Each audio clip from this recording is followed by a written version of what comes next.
My neighbor built a $50,000 0-cents fence to steal my ranch, so I turned her gate into a toll road that charges her $500 0-cents every month to leave her own house.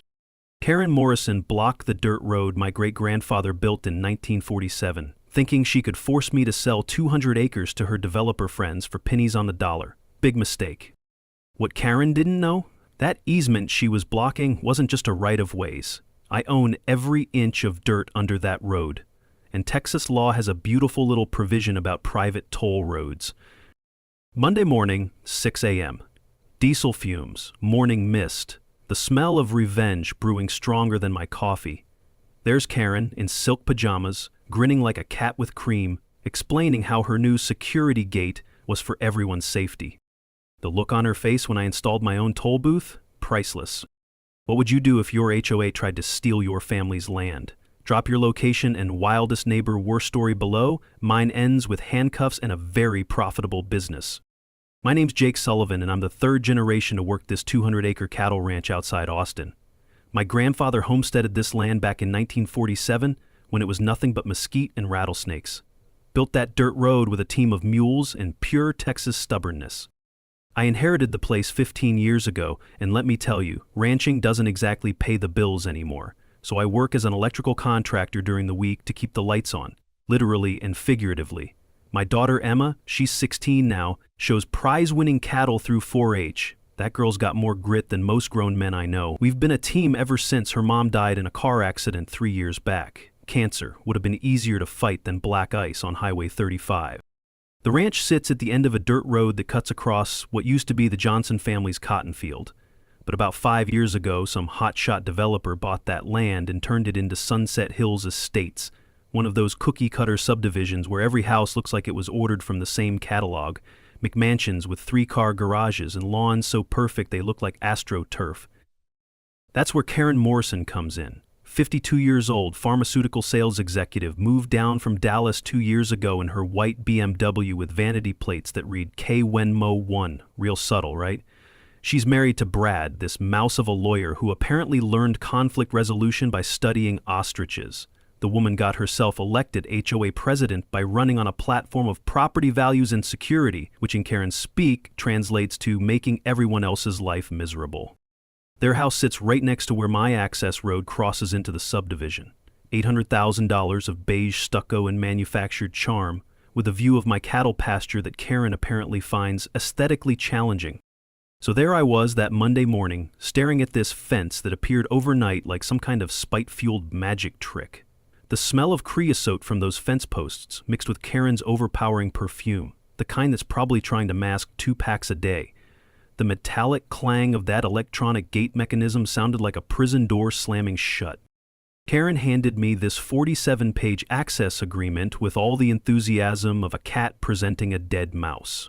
$500 a month, plus insurance, plus road maintenance costs. Liability concerns, she said, property aesthetics. Now, I may work with my hands for a living, but I'm not stupid.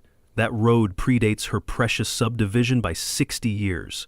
It's recorded as an easement in the county records, which means I have every legal right to use it. I tried explaining this to Karen in the politest way possible. Her response? I'll call the sheriff for trespassing.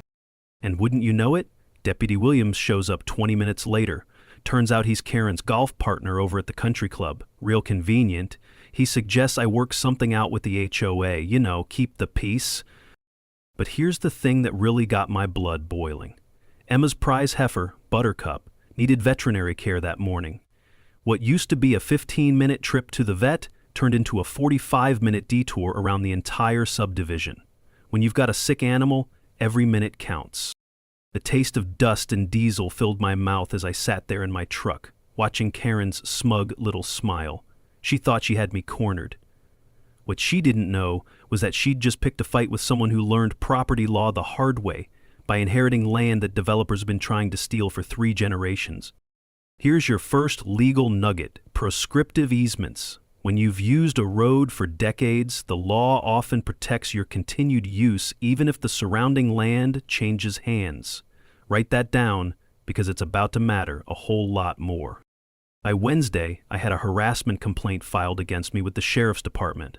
Apparently, my aggressive behavior and intimidating presence posed a threat to the peaceful residents of Sunset Hills Estates.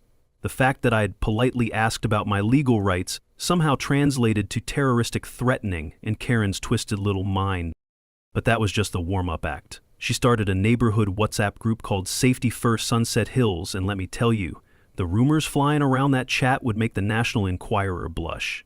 According to Karen's version of events, I was an unstable widower with anger management issues who let my cattle roam free and probably had a meth lab in my barn. The creativity was almost impressive. She managed to rally 3 other HOA board members to her cause, the kind of people who think having a boat makes them admirals and owning a riding mower qualifies them as landscaping experts. Together, they voted to use HOA funds to hire Secure Solutions security services for regular patrols.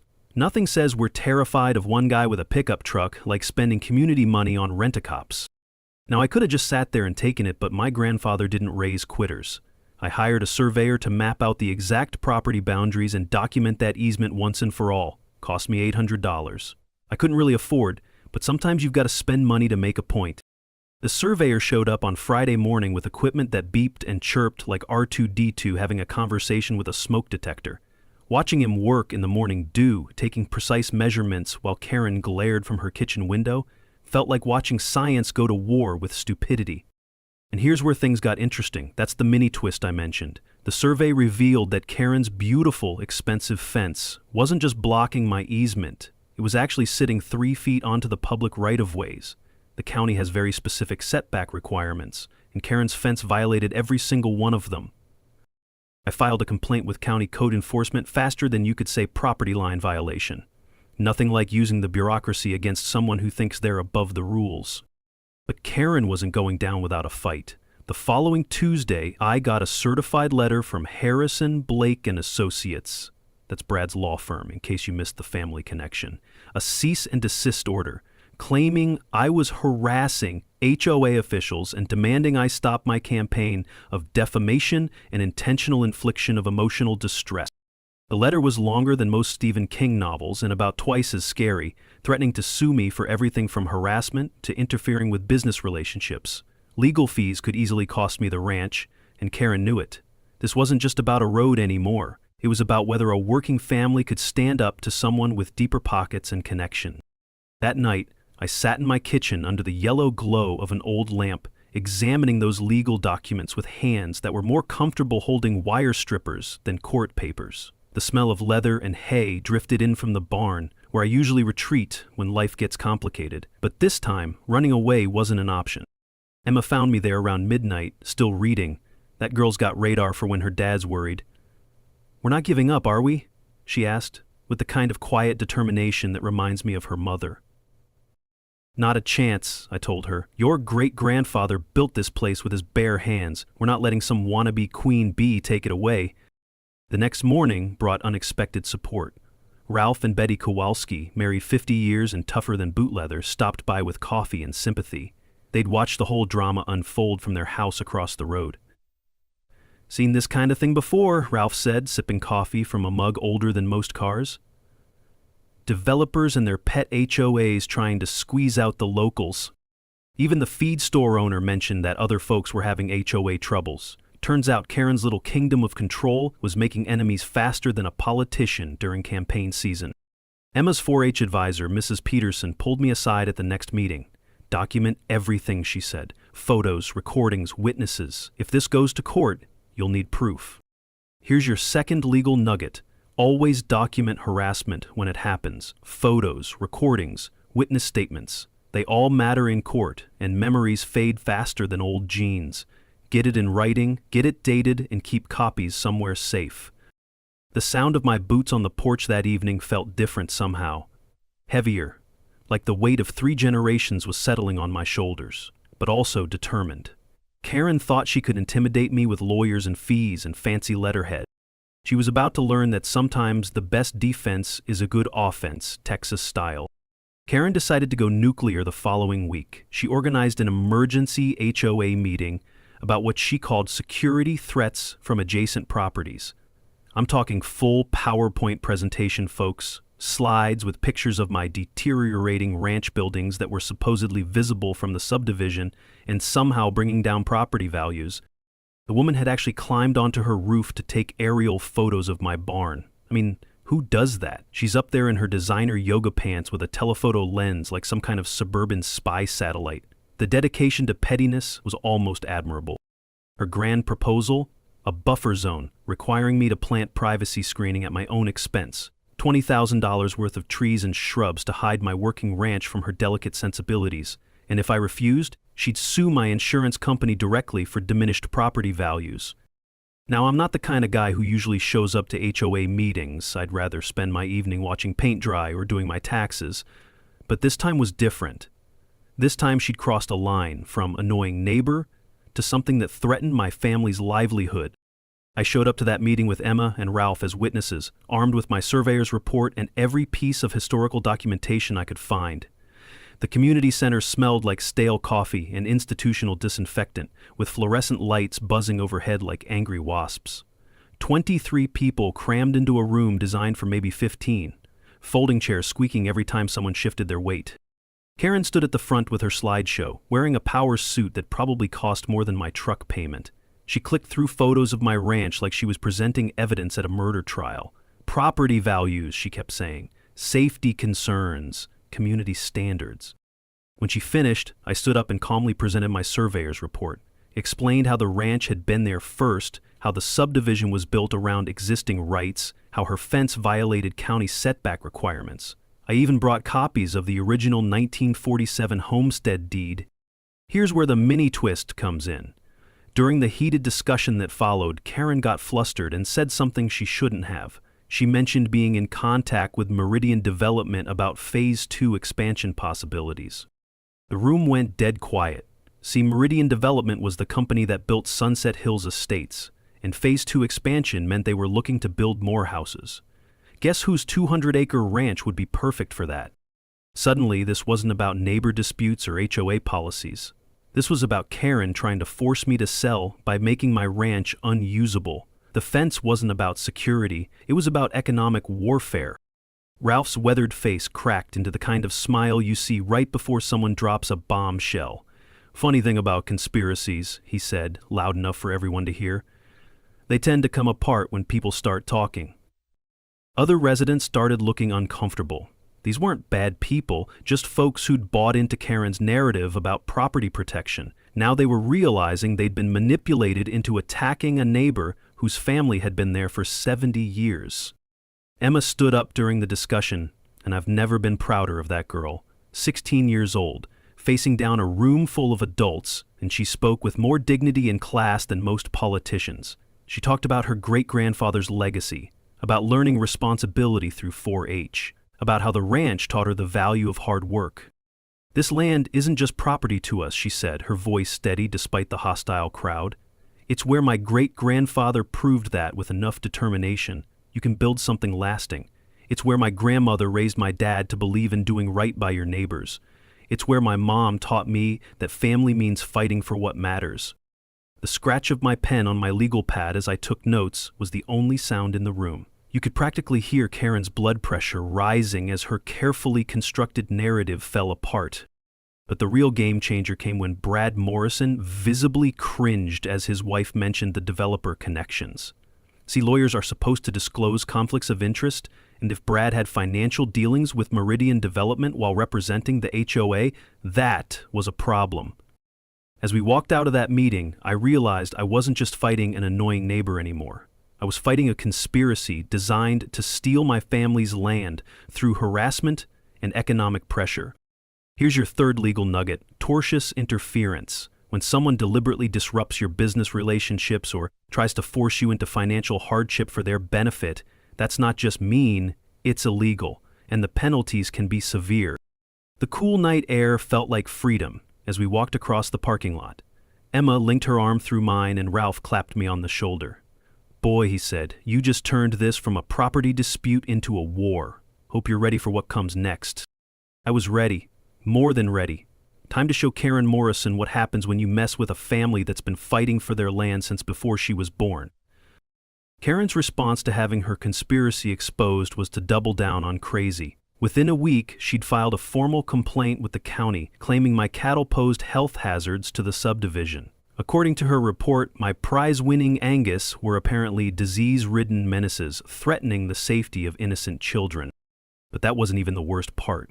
She started sending anonymous letters to Emma's school, reporting unsafe home conditions and claiming I was an unfit parent. My 16-year-old daughter came home crying because the guidance counselor had pulled her out of class to ask if she felt safe at home. The look on Emma's face when she told me about it, I've never wanted to strangle someone with my bare hands more than I did that moment.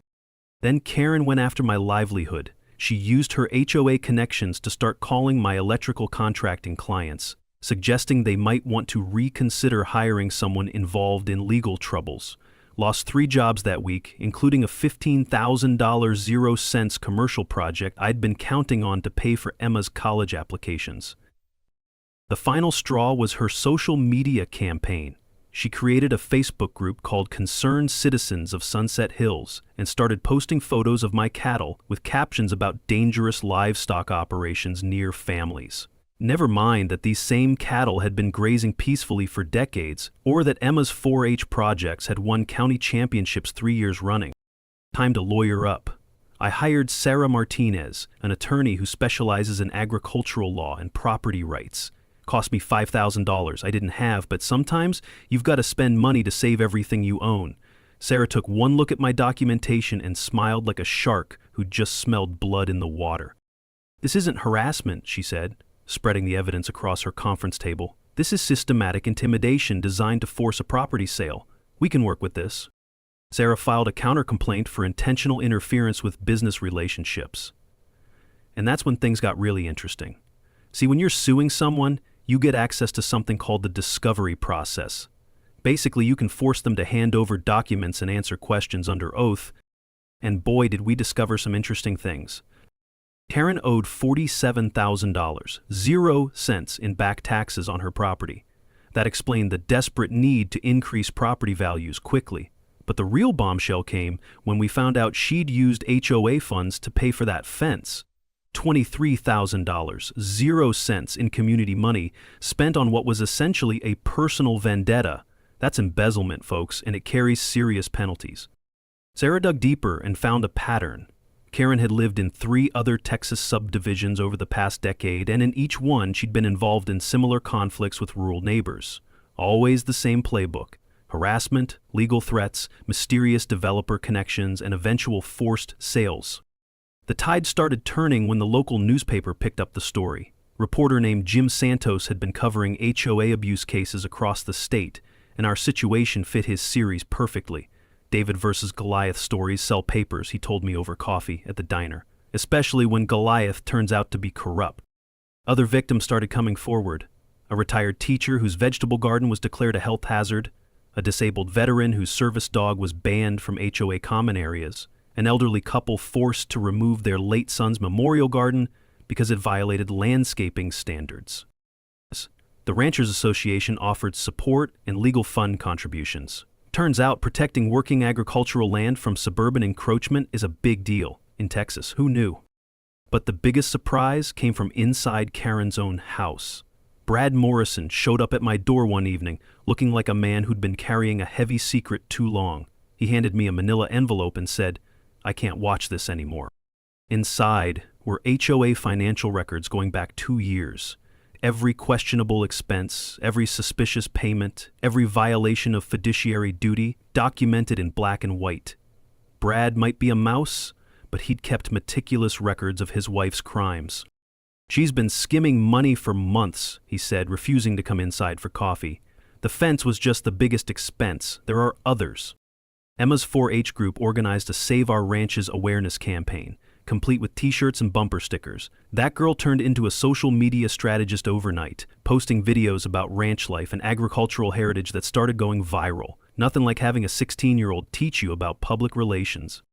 But the emotional toll was getting heavy. I found Emma crying over social media bullying from other kids whose parents had bought into Karen's narrative. She was losing friends, getting dirty looks at school, dealing with stress no teenager should have to handle. Ralph stopped by that evening and found me staring at a letter from a real estate company offering to buy the ranch for fair market value. "You thinking about it?" he asked, settling into my porch chair with a grunt. "For about 5 seconds," I admitted. Then I remembered that my wife loved this place, wanted Emma to inherit it someday. "Good," Ralph said, "because I got a feeling your troubles are about to become Karen's problems." Sarah called me on a Thursday morning with news that changed everything. She'd been digging through the original property records, going all the way back to 1947, when she found something that made her literally whoop out loud in the courthouse records room. "Jake," she said, and I could hear the grin in her voice, "sit down for this one." The access road wasn't just an easement. I owned it. Not the right to use it, the actual land underneath it. Apparently, there'd been a surveyor's error when the subdivision was platted. The developers had assumed the road was public right-of-ways and built around it, but the original homestead deed clearly showed that my great-grandfather had purchased and owned that strip of land outright. Think about that for a minute. Karen's fence wasn't just blocking my access, it was sitting on my private property. She was trespassing, and she'd spent $50,000, 0 cents, building a fence on land that belonged to me. But wait, it gets better. Sarah had also uncovered what she called the deeper conspiracy. Brad's secret documents revealed that Meridian Development had promised Karen a $200,000 0-cent finder's fee for securing my property. The other HOA board members each had their own side deals, consulting fees for various services that seemed suspiciously vague. We're talking about potential criminal charges here. Mail fraud for those fake legal threats sent on Brad's law firm letterhead, wire fraud for the electronic communications about forcing the sale, and if we could prove coordination between multiple parties, RICO charges. That's the law they use to prosecute organized crime. Even the county commissioner was getting campaign contributions from Meridian Development. The whole system was rotten from top to bottom. That's when Sarah suggested something that was either brilliant or completely insane. If you own the road, she said, you can control access to it, including charging fees. The irony was beautiful. Karen had built the perfect infrastructure for a toll operation. All we had to do was flip the script. Instead of fighting to remove her fence, we could install our own toll system and charge everyone who used my road to access the subdivision. "Is that legal?" I asked. "Completely," Sarah said. "Private road owners can charge reasonable fees for usage. There's precedent all over Texas." That night, I sat on my porch with Emma, watching the sunset paint the sky orange and purple over our pasture. The smell of evening air carried the sound of cattle settling down for the night, mixed with the distant hum of subdivision air conditioners working overtime. "Dad," Emma said, "are we really going to charge people to use our road?" "We're going to charge them exactly what Karen wanted to charge us," I told her, $500 a month plus maintenance fees. Emma laughed, the first real laugh I'd heard from her in weeks. "That's beautifully evil." Ralph wandered over with a beer and settled into his usual chair. When I told him about Sarah's discovery, he just nodded, like he'd been expecting it all along. "Your great-grandfather was a smart man," he said. "Always said he bought that land fair and square, every inch of it. Looks like he was keeping better records than the county." The next morning, I visited my wife's grave to tell her about the plan. Sounds crazy, I know, but I needed to hear myself say it out loud. We'd fought so hard to keep this place, and now we had a chance to not just save it, but make it profitable. "Wish you could see Emma," I told the headstone. "She's got your fight in her, and my stubborn streak. This Karen woman picked the wrong family to mess with." Here's your knowledge nugget. Adverse possession works both ways. When someone wrongfully uses your land, you can reclaim it with interest and penalties. Sometimes, the best defense really is a profitable offense. Building a toll road system sounds complicated, but when you've got the right team, amazing things happen. Ralph turned out to be more than just a retired neighbor. He'd been the county surveyor for 30 years before hanging up his measuring tape. Betty had taught elementary school for 4 decades and knew how to organize people like a general commanding troops. Marcus Chen, my electrical contractor buddy, took one look at the project and grinned like a kid on Christmas morning. Solar-powered toll booth with automatic license plate recognition? Dude, we're basically building the future. Even Brad Morrison was secretly helping, feeding us inside information about Karen's increasingly desperate strategies. Turns out, when your wife is committing federal crimes with your law firm's letterhead, you develop a sudden interest in damage control. First step was setting up the legal structure. Sarah helped me file paperwork to establish Lone Star Access Solutions, LLC, a proper business entity that would protect my personal assets from any lawsuits Karen might throw at us. She explained that LLCs create a legal shield between your business activities and your family's financial security. The county permits took 2 weeks and cost $847.00 in fees, but we got approval for commercial road operation and electronic toll collection. I had to laugh at the irony. Karen's own fence posts became the foundation for our toll booth. Nothing like recycling your enemy's mistakes into your own success. Arcus designed a system that would make NASA jealous. Solar panels to power everything, digital cameras for security, and automatic license plate recognition that could track who owed what. We calculated fees to exactly match Karen's original demands. $25, 0 cents per month for unlimited access, or $5, 0 cents per trip for occasional user. Betty researched comparable toll rates from other private roads across Texas. Turns out, there are more private toll roads than most people realize, and our rates were actually on the low end. Fair and reasonable, she declared, which, in Betty speak, means legally bulletproof. The community response was incredible. Local ranchers donated materials faster than we could haul them away. Concrete, lumber, steel posts. It was like an old-fashioned barn raising, except we were building justice instead of storing hay. The feed store provided free equipment rental, and everyone wanted to be part of sticking it to the HOA bullies. Emma turned into our social media manager, creating a TikTok account called @RanchGirlFightsBack that started gaining followers by the thousands. She documented every step of the construction process, explaining property rights and agricultural heritage to a generation that gets most of their news from 15-second videos. Kids got a future in communications if ranching doesn't work out. Jim Santos from the newspaper embedded himself like a war correspondent, documenting the entire process for his ongoing series about HOA abuse. Having media coverage meant Karen couldn't try any of her usual sabotage tactics without witnesses. Sarah prepared our lawsuit against Meridian Development for conspiracy and fraud. She also filed criminal referrals with the district attorney's office about the HOA embezzlement and contacted the FBI about potential mail fraud and RICO violations. When you're fighting corruption, you use every weapon in the legal arsenal. The psychological warfare was almost as satisfying as the construction. I posted official notices on the subdivision entrance about the upcoming toll implementation, legally required 30-day notice to affected property owners. The panic was immediate and hilarious. Karen called an emergency HOA meeting to discuss what she termed extortion and illegal road blocking. That's when Brad accidentally revealed Karen's secret, developer payments, to the entire community. You could practically hear marriages ending in real time. The technical details were fascinating. Here's your knowledge nugget. Solar power systems for commercial operations require battery backup and inverter systems to handle peak demand loads. We installed enough capacity to run the toll system for 2 weeks without sunlight, plus security lighting and emergency communications. The beauty of the business model was its simplicity. Subscription services create steady cash flow, basic economics that every small business owner understands. We were solving a problem, road access, while generating revenue, maintenance, and proving a point. Don't mess with property owners who know their rights. Emma and I spent evenings in the barn-turned-office planning every detail. The smell of fresh lumber mixed with old hay and the satisfying click of electronic components snapping into place felt like building the future with our own hands. The sound of gravel trucks delivering road improvement materials became the soundtrack of our revenge.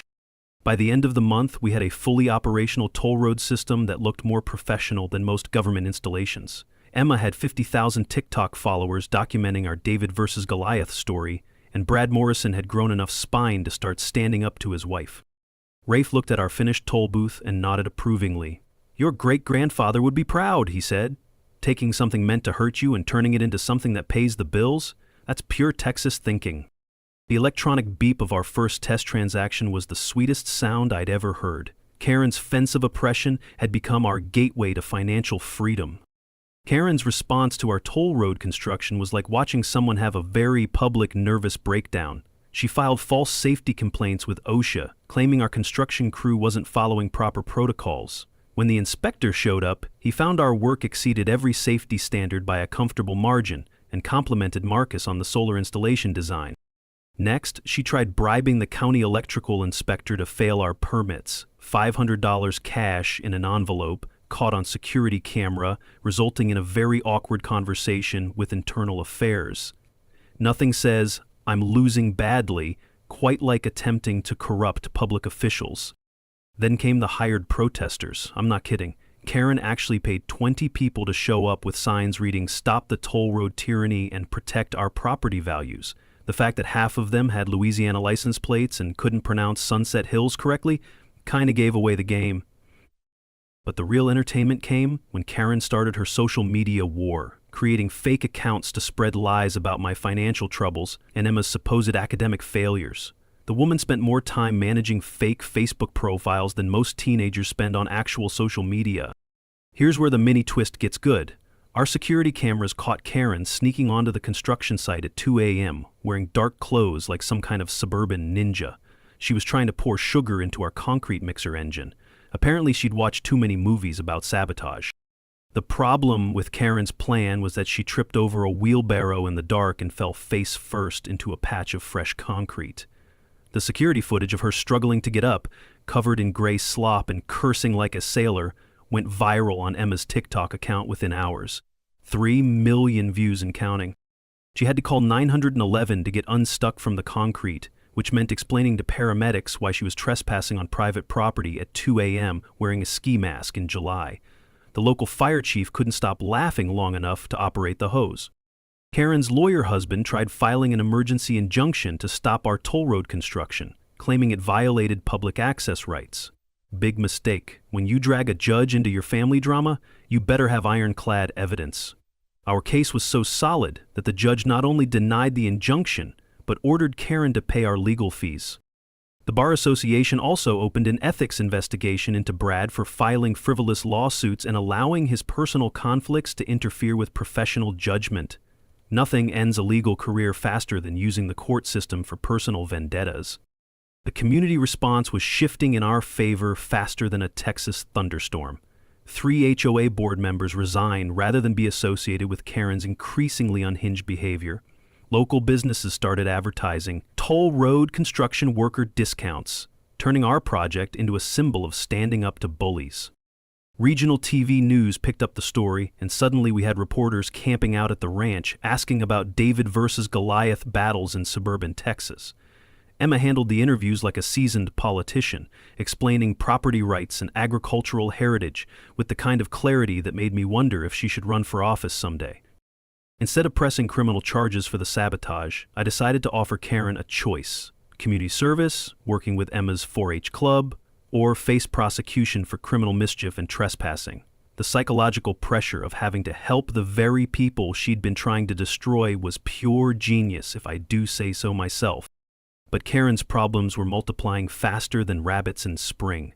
Her tax troubles became public record when the newspaper investigated her financial situation. A foreclosure warning notice appeared on her front door, photographed by helpful neighbors and shared across social media platforms. The smell of desperation was almost tangible when Karen approached Meridian Development demanding immediate payment for her consulting services. The developers, facing their own FBI investigation, cut ties faster than you could say criminal conspiracy. Our electronic toll system experienced some mysterious technical difficulties during the first week of operation. Investigation revealed that Karen had hired what she called a computer expert to hack our system. The expert turned out to be a 14-year-old neighbor kid she'd paid $50 to break the cameras. When the kid's parents found out, they marched him over to apologize and offer to work off the damages. Smart kid, actually.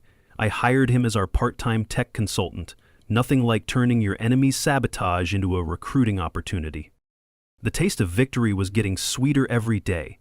Our toll road generated $2,800.00 in the first week from residents who chose monthly passes over the inconvenience of detours. Emma managed the payment app and customer service with the efficiency of someone who'd been running businesses her whole life. The whir of news helicopters circling the ranch became our new background soundtrack, mixed with the satisfying beep of toll transactions and the increasingly frantic sound of Karen's voice during her public meltdowns. "Dad," Emma said one evening as we watched the sunset from our profitable toll booth, "I think we broke her." "Nah," I replied, watching Karen pace frantically in her yard across the way. "She broke herself. We just gave her the tools." Karen's final, desperate moves were like watching a cornered animal lash out at everything around it.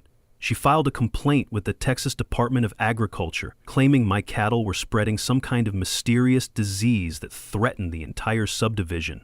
The state veterinarian who investigated found my herd healthier than most show animals and commended our vaccination and health management protocols. Next came environmental accusations. Karen claimed our toll road construction violated wetland protection laws, despite the fact that we were improving an existing road on bone-dry Texas hardpan. The environmental inspector spent about 10 minutes confirming that the nearest wetland was 15 miles away. Then she went nuclear on the family front. Karen tried to have Emma removed from our home, filing reports with Child Protective Services claiming unsafe living conditions and exposure to dangerous machinery. The CPS worker who visited actually complimented me on our safety measures and Emma's obvious well-being, then suggested Karen might need psychological evaluation for filing false reports. But Karen's most desperate move was threatening to expose my supposed tax evasion. Problem was, I've never evaded taxes in my life. Hard to hide income when you're barely making ends meet. The IRS investigation she demanded resulted in a clean audit and a letter commending my record-keeping.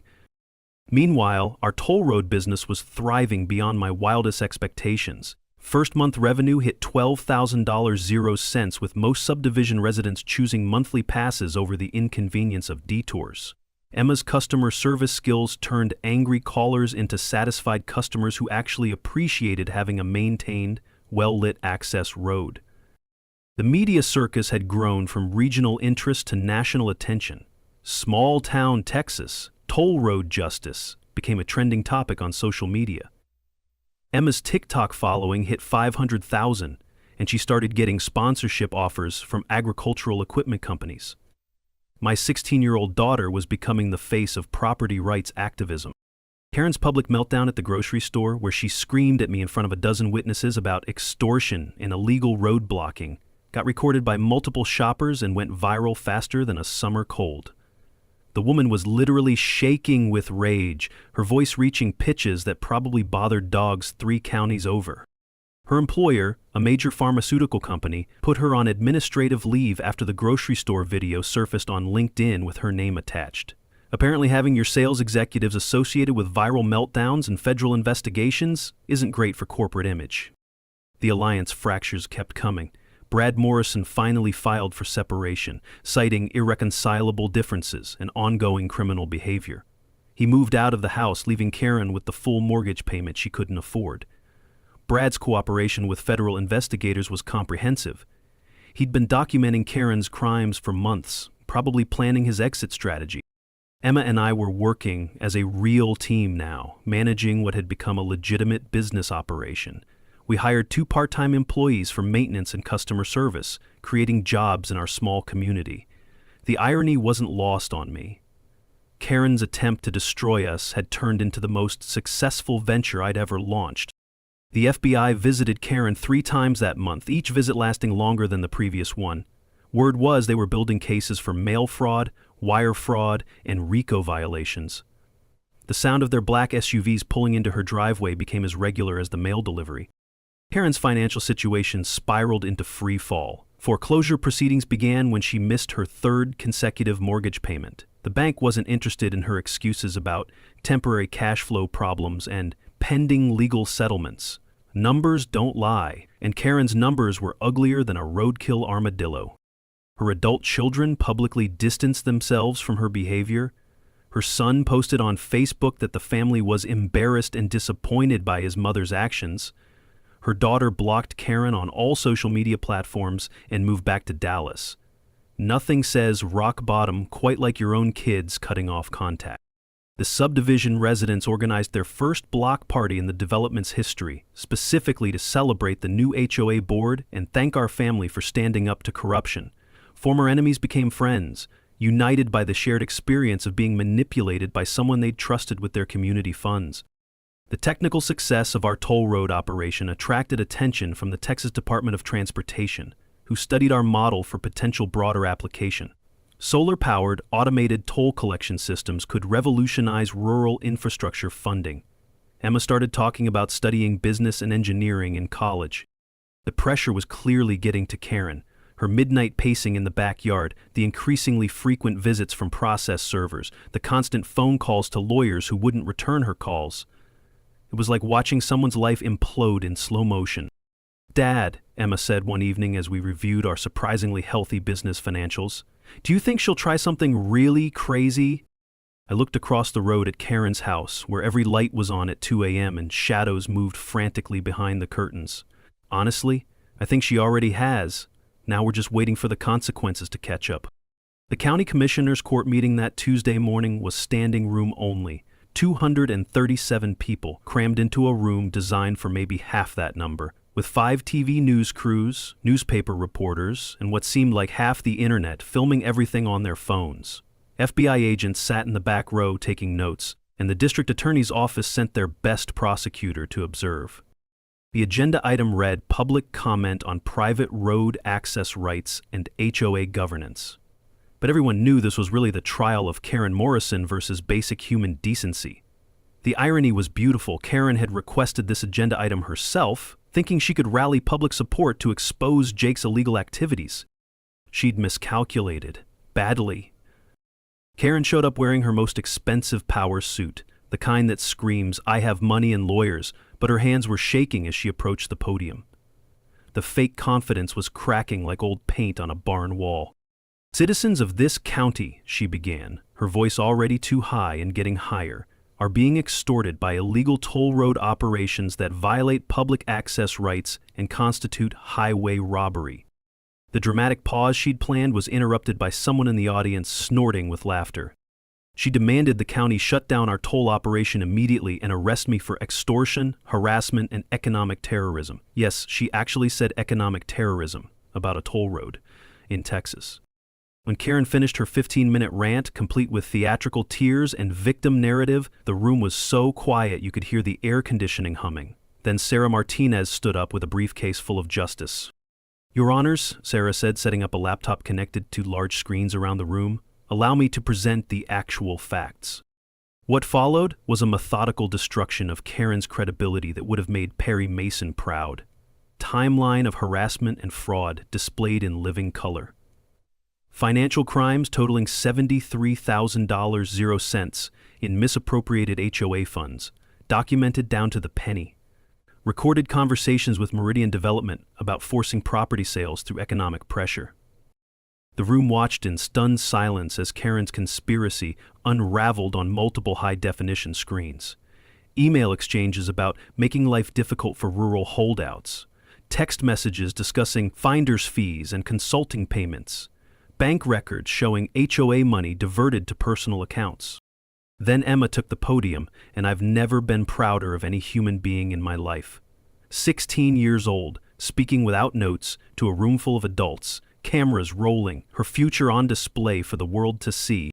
"My great-grandfather built this ranch with his hands and his heart," she said, her voice steady and strong. "My grandmother raised my dad to believe in doing right by your neighbors. My mom taught me that family means fighting for what matters even when it's hard." She talked about the impact on her education, her social life, her mental health, about learning that some adults will lie and cheat and steal to get what they want, but that doesn't mean you give up fighting for what's right. "I want to thank this community for showing me that for every person who chooses corruption, there are dozens who choose courage," Emma continued. "And I want to announce that I've received a full scholarship to study agricultural law at Texas A&M, so I can help other families protect their land and their legacy." The applause started slowly, then built to a roar that lasted 3 full minutes. But the real mic drop moment came when Ralph Kowalski took the podium carrying a folder older than most people in the room. "I've been county surveyor for 30 years, Ralph said, his weathered voice carrying the weight of absolute authority. "And I've got the original 1947 surveyor's notes right here." He opened the folder and pulled out hand-drawn maps that looked like historical artifacts. Jake's great-grandfather didn't just own the road. He owned 50 more acres than anyone realized, including most of what Meridian Development has been marketing as available expansion property. The room erupted. Karen's face went white as old bone. The Meridian Development representative in the third row started making frantic phone calls. Real estate fraud, Ralph continued calmly, is a federal crime. That's when the FBI agent stood up and walked toward Karen. Special Agent Rodriguez read her Miranda rights while cameras flashed and phones recorded, and Karen Morrison's reign of suburban terror came to an end in handcuffs. The standing ovation lasted 5 minutes. Subdivision residents lined up to publicly apologize. The new HOA board unanimously voted to remove the original fence and continue paying our toll fees voluntarily for road maintenance. The county commissioners passed the Property Rights Protection Ordinance by unanimous vote, declaring our situation would never happen again. They also declared an official Agricultural Heritage Day, honoring ranch families who built this community. Sometimes, I told the reporters afterward, justice isn't about revenge. It's about making sure the next family doesn't have to fight the same fight. 6 months later, I'm sitting in a Harvard Business School classroom, explaining how a small-town property dispute became a case study in creative problem-solving and entrepreneurial justice. The professor introduced our story as an example of turning adversity into opportunity, and honestly, I'm still getting used to being called an innovative rural entrepreneur.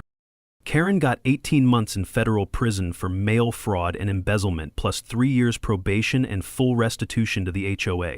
Her house was foreclosed, she declared bankruptcy, and her pharmaceutical license was permanently revoked. Last I heard, she was working at a call center in Oklahoma, and her own children still won't speak to her. But this story isn't really about Karen's downfall, it's about what we built from the wreckage of her hatred. Our toll road business expanded to 3 additional rural locations across Texas, helping other ranch families monetize access disputes. Lone Star Access Solutions, LLC, now employs 8 people full-time and has been featured in Small Business Magazine as an example of finding opportunity in conflict. Emma graduated as valedictorian and is thriving at Texas A&M in their agricultural law program. She still manages our social media presence, which now includes 750,000 TikTok followers, who love our Justice Served with a side of business sense content. We're planning to open a law practice together after she graduates, Sullivan & Sullivan Attorneys at Law, specializing in property rights. The bigger impact has been incredible. Jake's Law passed the Texas legislature unanimously, protecting rural property access rights from HOA overreach. 12 other states have introduced similar legislation, and there's a Supreme Court case citing our precedent in property law disputes. Sunset Hills Estates became a model community with transparent governance and monthly barbecues instead of confrontational meetings. Property values actually increased due to the positive national attention, and they built a small monument honoring agricultural heritage families right next to our toll booth. But the thing I'm most proud of is the Rural Heritage Scholarship Fund we established using toll road profits. We award $10,000 0-cent scholarships annually to farm and ranch kids pursuing higher education. Emma administers the program, and this year we helped 15 students afford college. We also partnered with the county to purchase and preserve 500 acres as permanent ranch land, ensuring future generations will understand where their food comes from and why agricultural heritage matters. The conservation project attracted matching funds from the state, turning our small investment into lasting environmental protection. The first annual Property Rights and BBQ Festival drew 5,000 visitors last month, featuring workshops on property law, small business development, and HOA governance reform. Former enemies worked side by side, serving brisket and directing traffic, proving that communities can heal when truth wins over manipulation. Our toll road system became the template for rural infrastructure funding across Texas. The Department of Transportation is piloting similar projects in 6 counties, proving that private enterprise can solve public access problems while generating local economic development.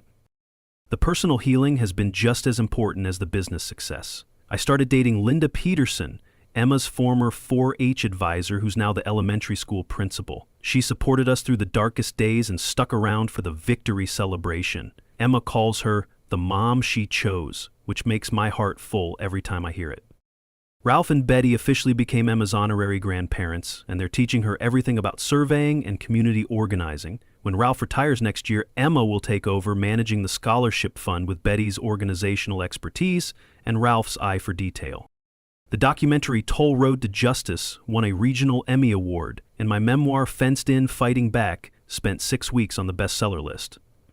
But the real satisfaction comes from the hundreds of emails we get from families facing similar battles, using our story as inspiration to fight back against bullies with deep pockets.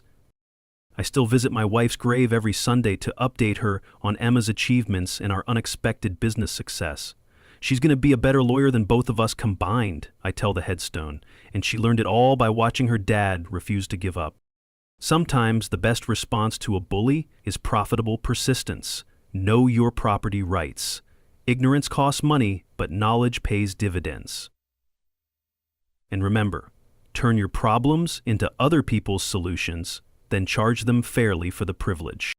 Drop your HOA nightmare story in the comments. The crazier, the better. What would you charge for access to your property? Hit that subscribe button if you love stories where justice gets served with a side of sweet, sweet profit. Next week, how I turned my neighbor's noise complaint into a sound ordinance that backfired spectacularly.